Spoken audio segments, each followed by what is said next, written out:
François, on va parler d'un temps où le prêtre venait bénir l'alpage. Oui, tous les printemps, au mois de juin, il faisait la tournée de tous les alpages du Grand Bornand. Et il bénissait il montait avec le sacristain et puis le curé, et puis il bénissait l'alpage.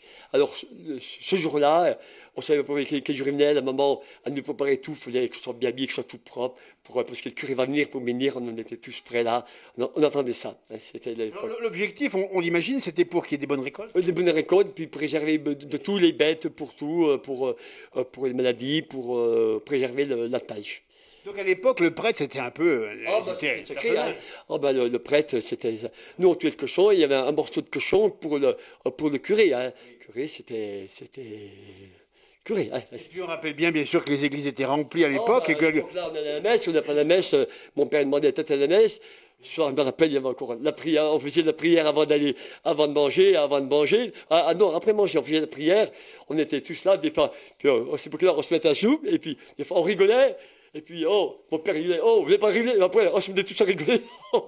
C'était comme ça, c'était l'époque où il y avait le catholique, Bien sûr. c'était. Et puis c'était un lieu de vie, parce qu'on imagine, après la messe, les gens se retrouvaient et Ah, ben, je me discutaient. retrouvais au village, on buvait à canon, il y avait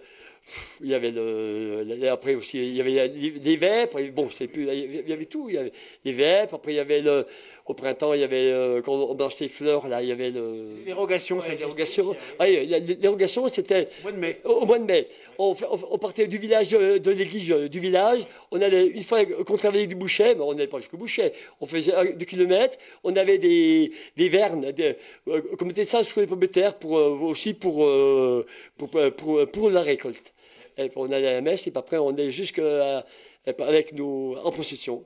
Une fois qu'on travaillait du boucher, une fois qu'on travaillait du Chignon, et puis après une fois qu'on travaillait de Saint-Jean, je me rappelle. Et puis on rappelle aussi qu'il y a pas mal de chapelles hein, qu'on trouve ici au Grand Bornand. Elles sont magnifiques et bien entretenues aujourd'hui. Ah oui, oui, elles sont bien entretenues. Il y a aussi le patrimoine et puis les gens entretiennent un peu le patrimoine, hein, c'est le patrimoine Et puis il faut dire aussi qu'à l'époque, il y avait des contraintes parce qu'on n'était pas forcément dans la région très riche, il y avait la montagne et que finalement, croire en Dieu, c'était une forme de trouver une sorte d'aide et d'espérance. Ah oui, d'espérance et puis une entraide aussi.